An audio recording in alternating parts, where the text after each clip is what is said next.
इस वीडियो में हम करने वाले हैं आईईडी इंडियन इकोनॉमिक डेवलपमेंट, उसका जो थर्ड चैप्टर है feature problem and policy of agriculture. Okay, agriculture के फीचर प्रॉब्लम और पॉलिसी के बारे में पढ़ेंगे। तो शुरू करते हैं।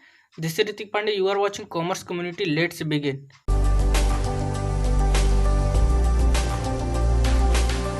तो सबसे पहला इसमें है, इस पे टॉपिक सबसे पहला है importance of agriculture in the Indian economy. Indian economy में एग्रीकल्चर की इंपॉर्टेंस क्या है। ओके, तो क्या इंपॉर्टेंस है? सबसे पहला कंट्रीब्यूशन टू जीडीपी। ठीक, जो एग्रीकल्चर होता है ये जीडीपी में बहुत ज़्यादा कंट्रीब्यूट करता है। इसकी जो मेजर परसेंटेज है वो कंट्रीब्यूशन लाइक 51%। ठीक, कंट्रीब्यूशन जो होता है जीडीपी का वो किसके द्वारा होता है? वो एग्रीकल्चर द्वारा होता है। Okay, supply of ways goods, जो एग्रीकल्चर होता है वो वेज गुड का सप्लाई करता है। ओके, वेज गुड मतलब रॉ मटेरियल्स, व्हीट, राइस या cotton for industry. Okay, like this, ये वेज गुड का सप्लाई करता है। ओके, थर्ड है सोर्स ऑफ एम्प्लॉयमेंट। जो एग्रीकल्चर होता है ये एम्प्लॉयमेंट का एक मेजर सोर्स होता है। ओके, जिससे जब आदमी कहीं नहीं जाता है तो क्या क्या करता है? एग्रीकल्चर करता है। आपने भी सुना होगा, जब घर पे नहीं पढ़ते होंगे तो जो माँ बाप हैं वो क्या कहते हैं, पढ़ लो नहीं तो खेती में काम करना पड़ेगा। मतलब कि एम्प्लॉयमेंट जो एग्रीकल्चर में है वो सिक्योर होती है। कुछ ना कर सके तो एग्रीकल्चर तो कर ही सकते हैं। ओके, तो इससे सिक्योर होती है। सप्लाई ऑफ रॉ मटेरियल, जैसे हमने बताया सप्लाई ऑफ वेज गुड्स, उसी तरह से supply of raw material. Raw material means cotton, okay, wheat for flour mill. Okay, like this. तो क्या है ये जो एग्रीकल्चर है ये क्या करता है? सप्लाई करता है रॉ मटेरियल्स का भी।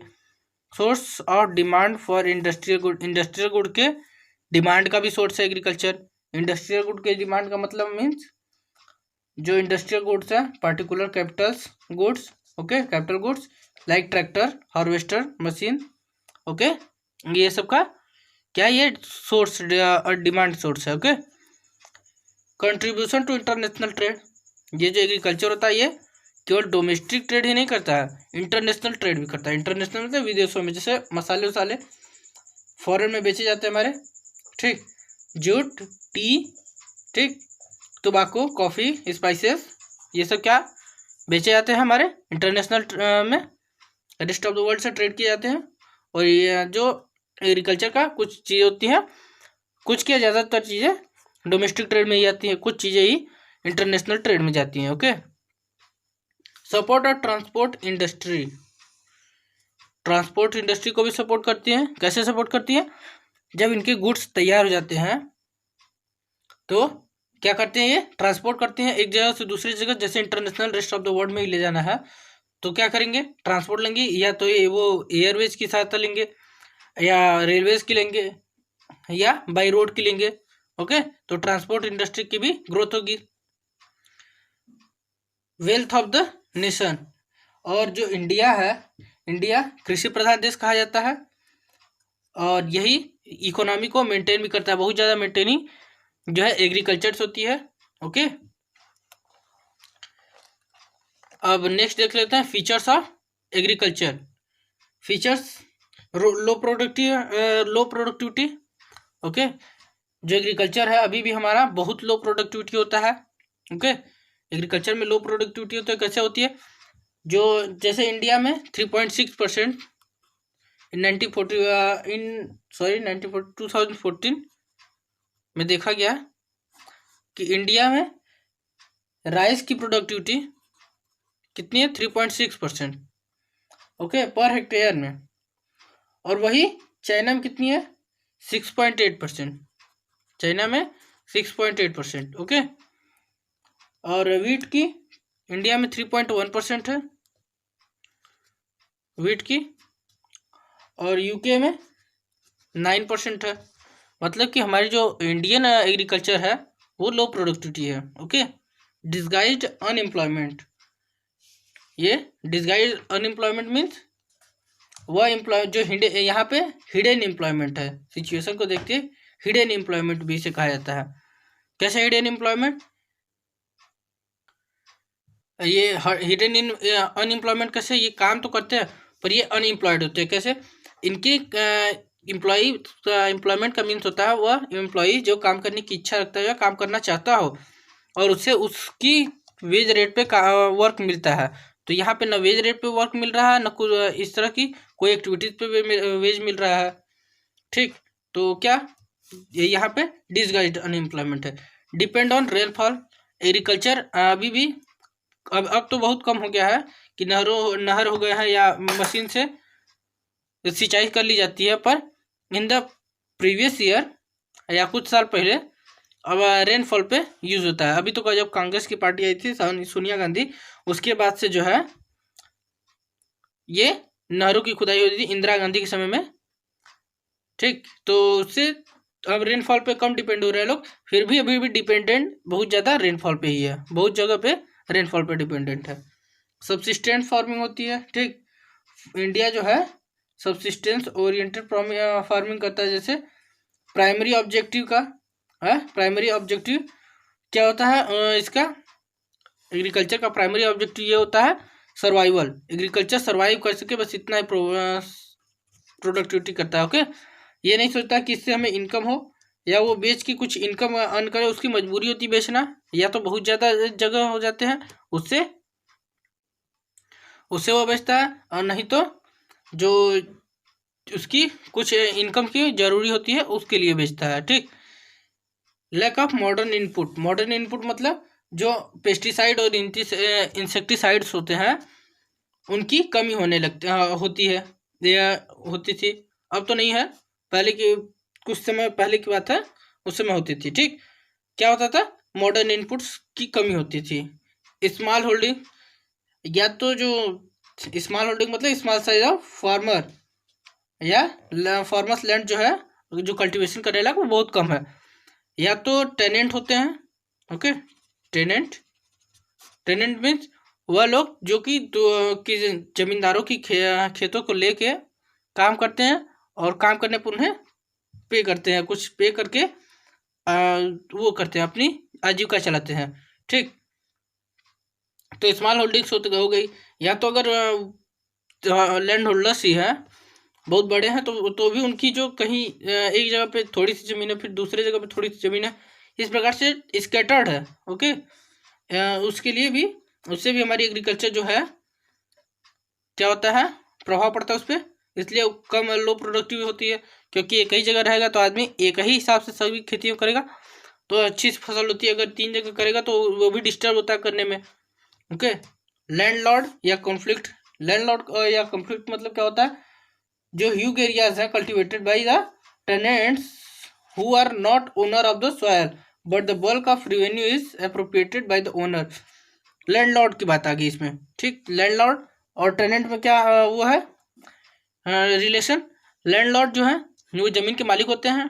ठीक, और टेनेंट काम करने वाले होते हैं। जो काम करने वाले होते हैं वो क्या पे करते हैं, रिवेन्यू, अप्रोप्रिएट रिवेन्यू पे करते हैं ओनर को, जिससे टेनेंट को कुछ ही मात्रा में बच पाता है। ओके, और अधिक मात्रा जो है वो ले लेते हैं ओनर्स। Okay, landlords. ओके, या तो लिटिल सरप्लस बचता है या सरप्लस बचता ही नहीं है टेनेंट्स के पास। ओके, बैकवर्ड टेक्नोलॉजी, जैसे कि कुछ समय पहले आप देखते हैं बल्क ऑफ फार्मर इंडिया और स्मॉल साइज जो ज़्यादा लोग हैं इंडिया में एग्रीकल्चर के बेस पे, उनकी जो वो है साइज है स्मॉल साइज है। ओके, बहुत कम जमीन है। ओके, और ये जो बैलों से खेती कराना बैकवर्ड टेक्नोलॉजी है। अब क्या हो गया है, ट्रैक्टर, हार्वेस्टर्स। ओके, ये हो गया है। तो जो बैलों से खेती होती थी वो बैकवर्ड टेक्नोलॉजी की वजह से भी प्रोडक्टिविटी पर असर पड़ता था। ठीक, अब देख लेते हैं problems of Indian agriculture. Problems of Indian agriculture में देख लेते थे इंडियन एग्रीकल्चर में प्रॉब्लम्स क्या है। Lack of permanent means of irrigation, जो इरिगेशन है सिंचाई उसकी दिक्कत आती है। ठीक, बहुत ज़्यादा दिक्कत आज भी आप लोग देखते होंगे। आप लोग भी अगर किसान खेती से रिलेटेड है तो आप लोग भी देखते होंगे कितनी इरिगेशन में कितनी प्रॉब्लम्स आती है। ओके, कभी पानी नहीं है तो कभी सूखा पड़ गया, ठीक, परमानेंट वो नहीं है, मीन्स नहीं है, मतलब परमानेंट कोई जरिया नहीं है, उसकी वजह से भी क्या होता है, प्रॉब्लम्स होती हैं। डिफिशियंसी ऑफ फाइनेंस, जो किसान होते हैं वो गरीब होते हैं, उनके पास पैसे नहीं होते हैं कि वो उतना कर पाए पेस्टिसाइड या इंसेक्टिसाइड्स खरीद के, या वो कुछ और खरीद के, या HIV सीड्स खरीद के कर पाए, या ज़्यादा पैसा लगा के कुछ अर्निंग कर पाए, ठीक। डिफिशियंसी ऑफ फाइनेंस होता है, उसकी वजह से प्रॉब्लम है। Third, conventional outlook. Conventional outlook means क्या होता है, toward the farming yet another problem of Indian agriculture, ठीक। मतलब कि अगर कोई और प्रॉब्लम आ जाती है, क्या problem, innovative fact form technology and form management practices India farmer continue. इसका मतलब जो कन्वेंशनल आउटलुक मतलब कि जो फार्मर्स होते हैं वो क्या करते हैं, प्रॉफिट को नहीं ध्यान देते हैं, प्रॉफिट के लिए नहीं, बस सर्वाइवल के लिए खेती करते हैं। ये भी प्रॉब्लम है। इंडिया वो रिस्क नहीं लेना चाहते प्रॉफिट के लिए, ठीक। नो रिस्क फॉर प्रॉफिट, वो अवॉइड कर देते हैं रिस्क को, ठीक। ये भी कन्वेंशनल आउटलुक होता है। स्मॉल एंड स्कैटर्ड होल्डिंग्स, आपको अभी हमने बताया था किस प्रकार से स्कैटर्ड होल्डिंग्स होने की वजह से भी प्रॉब्लम होती है। और स्मॉल मतलब टेनेंट्स जो होते हैं वो बहुत छोटे तौर पर काम करते हैं, जिससे उनकी प्रॉफिट नहीं हो पाती, वो बस सर्वाइवल के लिए खेती करते हैं, ठीक। Explosive agrarians relations, it means the business relation between the landlords and tenant और लैंडलॉर्ड्स के बीच की रिलेशन। अभी हमने आपको बताया कि जो टेनेंट्स होते हैं बस वो पे करते हैं लैंडलॉर्ड्स को, ओके। क्यों पे करते हैं, क्योंकि इनकी ज़मीन जो है, इन टेनेंट्स जो है लैंडलॉर्ड्स की ज़मीन पे वर्क करते हैं, वर्क करके कुछ अर्निंग करते हैं। अर्निंग क्या करते हैं कि बस अपने सर्वाइवल के लिए अर्निंग करते हैं, क्योंकि सारी जो इनकम्स होती हैं जो इन्होंने उगाया है वो क्या कर देते हैं, इनको पे कर देते हैं लैंडलॉर्ड्स को, ओके। लैंडलॉर्ड्स को पे कर देते हैं तो क्या होता है, इनके पास या तो कम सरप्लस बचता है या तो नहीं बचता है, ओके। मान के चलिए नहीं ही बचता है तो ये ग्रोथ नहीं कर पाते हैं, और ये उन चीज़ों का क्या करते हैं, अपनी लग्जरी लाइफ के लिए यूज़ कर देते हैं, ओके। नेक्स्ट है lack of organised marketing system. अगर मान लीजिए अगर कोई फार्मर अच्छी खेती कर भी लेता है तो मार्केटिंग सिस्टम नहीं है इंडिया में। इंडिया मार्केटिंग सिस्टम की प्रॉब्लम है। या तो बिचौलिए के पास जाओ तो वो कम दामों में सामान को, मतलब क्रॉप्स को खरीदते हैं, और अगर उनके डायरेक्ट अगर सरकारी का वहाँ पे जाओ कि मार्केट में जाओ तो वो क्या, वहाँ क्या होता है, वहाँ ये होता है कि पैसे नहीं मिलते हैं जल्दी, ठीक। तो lack of organised marketing system, organised marketing system का भी प्रॉब्लम होता है। अब देख लेते हैं एग्रेरियन रिफॉर्म। एग्रेरियन रिफॉर्म क्या होता है, ये एग्रीकल्चर में रिफॉर्म्स आया था, कहाँ कहाँ कैसा कैसा रिफॉर्म आया था। सबसे पहला टेक्नोलॉजिकल रिफॉर्म आया था, ओके।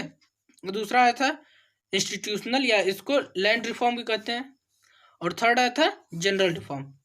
तीनों को भी पढ़ लेते हैं, ठीक, कि ये क्या क्या होता है। सबसे पहला टेक्निकल रिफॉर्म। टेक्निकल रिफॉर्म में क्या हुआ था, use of HYV seeds. HYV मतलब high yielding variety seed, variety HYV high yielding variety seeds आ गई टेक्निकल रिफॉर्म में, ठीक। तो इससे क्या हुआ, प्रोडक्शन बढ़ गया, ठीक। किसके लिए ये HYV आई थी, ज्वार वीट के लिए आई थी, बाजरा के लिए, राइस मेज ज्वार एंड कॉटन के लिए आई थी, ठीक, HYV सीड्स। अब यूज ऑफ केमिकल, टेक्निकल में केमिकल रिफॉर्म्स का आ गया। केमिकल पेस्टिसाइड्स और इंसेक्टिसाइड, ओके, ये आ गया। तो केमिकल फर्टिलाइजर्स आ गए थे, ठीक। सॉरी, ये केमिकल फर्टिलाइजर्स यूरिया या डाइस जो कहा जाता है वो सब आए थे। और यहाँ पे जो use of insecticides and pesticide for crop production के लिए इंसेक्टिसाइड्स और पेस्टिसाइड्स का यूज़ होने लगा, कि क्यों, कीड़े मकोड़े को भगाने के लिए और ये पैदावार बढ़ाने के लिए, जिससे नाइट्रोजन मिल सके या जो चीज़ उसको ज़रूरत है वो मिल सके क्रॉप को। ठीक, उसके लिए scientific form management practices. Okay, इसका मतलब साइंटिफिक मेथड रिलेटिंग स्केल, पहला सिलेक्शन ऑफ क्रॉप, ठीक, and their quality, preparation of soil, relation of crops, selecting of seeds, use of fertilizer. प्रैक्टिक ये साइंटिफिक फार्म मैनेजमेंट प्रैक्टिसेस कैसे कराने जाने लगी। सबसे पहला सेलेक्ट करिए किसी क्रॉप को, कौन सा क्रॉप उगाएंगे, उसकी क्वालिटी क्या होगी, उसको यूज़ कर देख लीजिए। मतलब कि किसी क्रॉप के बारे में पूरी तरह से जानकारी लेने के लिए आ गया। जानकारी लेके तभी का उगाइए, नहीं तो क्रॉप जो है वो अच्छा नहीं होगा। ठीक, कौन सी पेस्टिसाइड यूज करनी चाहिए, कौन सी इंसेक्टिसाइड, कौन केमिकल फर्टिलाइजर्स है, कितना करना चाहिए, कौन सी हमारी जो सॉइल है वो अडॉप्ट कर पाएगी कि नहीं उस खेती को, ये सारी चीज़ें जानने के लिए साइंटिफिक फार्म मैनेजमेंट प्रैक्टिसेस कराए जाने लगे। ठीक, मर्चेंडाइज्ड मीन्स कल्टीवेशन, मतलब कि several measures have been taken to spread use of mechanical means of cultivation. जो छोटे फार्मर्स होते हैं वो एग्रीकल्चर मशीन को खरीद के चीपर जो क्रेडिट करके चीप क्रेडिट पे फैसिलिटी प्रोवाइड कराती है कोऑपरेटिव सोसाइटी। क्यों कराती है? क्योंकि जो स्मॉल फार्मर है वो एग्रीकल्चर मशीन खरीद पाए और खरीद के कल्टीवेशन को अपने और अच्छे कर पाए। ठीक, मार्जिनल फार्मर एजेंसीज जैसे regional rural banks and commercial bank. Okay, ये सारी चीज़, ये जो कोऑपरेटिव या स्मॉल एंड मार्जिनल फार्मर्स की सोसाइटी है, ये सारे लोग क्रेडिट देने लगे। ठीक, क्रेडिट देने लगे क्यों? क्योंकि वो लोग अपने मशीन या अपनी ज़रूरत की चीज़ें खरीद सकें। ठीक, इंस्टीट्यूशनल रिवॉल्यूशन या लैंड रिवेन्यू। लैंड रिवेन्यू मतलब लैंड रिफॉर्म आया था लैंड में। एवोल्यूशन ऑफ इंटरमीडिएरीज को हटाया गया था। जो intermediate between the state and actual tiller of the soil, actual और जो ये जमींदार और टीलर्स के बीच की इंटरमीडिएरीज को हटाया गया, ये हटा दिया गया। या तो जो जमीनों पर खेती कर रहे हैं या उनका है। ठीक, आज ये देखने को मिलता नहीं है, जमींदार और टेनेंट्स के बीच की ये रिलेशनशिप ये देखने को नहीं मिलती है, ये तो खत्म हो गई है पूरी तरह से। Okay, regulation of rent. Regulation of rent मतलब इलीगल जो एक्सप्लॉयटेशन थी या फ्रॉम कल्टीवेशन रेंट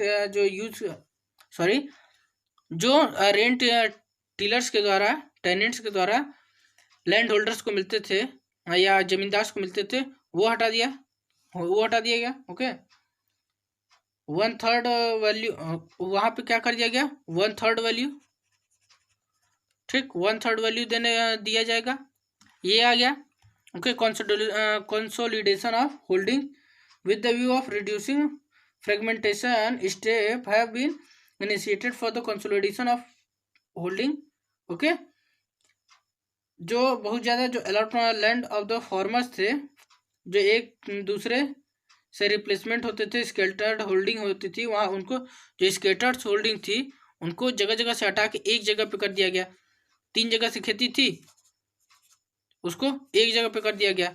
ओके, तीनों जगह को, यहाँ की जो जमीन थी इसको दे दिए, यहाँ की जमीन के बदले यहाँ करके मैनेज करके एक जगह पे कर दिया गया। ठीक, ceiling and land holdings. Ceiling और लैंड होल्डिंग्स में क्या है देख लेते हैं। सेलिंग और land holdings, maximum size of cultivable land holdings that individual और a family can be own.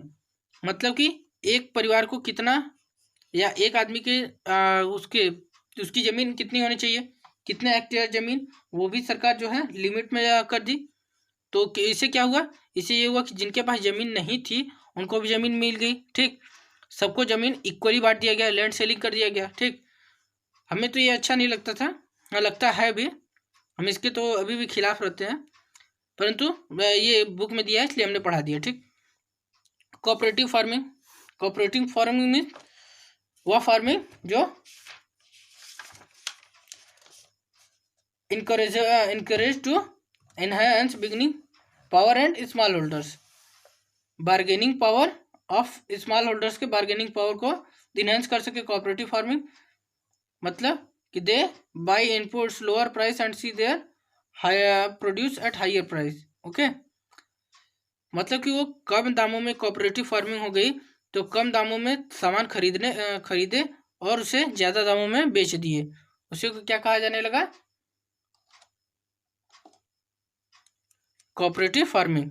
ठीक, तो इसी के साथ ये टॉपिक यहाँ पे ख़त्म हुआ। अब कल अगली टॉपिक्स करेंगे। ओके, तो अब कल के लिए वेट करिए। हमारी पिछली वीडियोस नहीं देखी है तो देख लीजिए, डिस्क्रिप्शन बॉक्स में हमने लिंक डाल दिया है प्लेलिस्ट की। ठीक, आपके लिए लॉकडाउन में बहुत हेल्पफुल है, देख लीजिए। ओके, तब तक के लिए कम्युनिटी की तरफ से thanks a lot, good bye.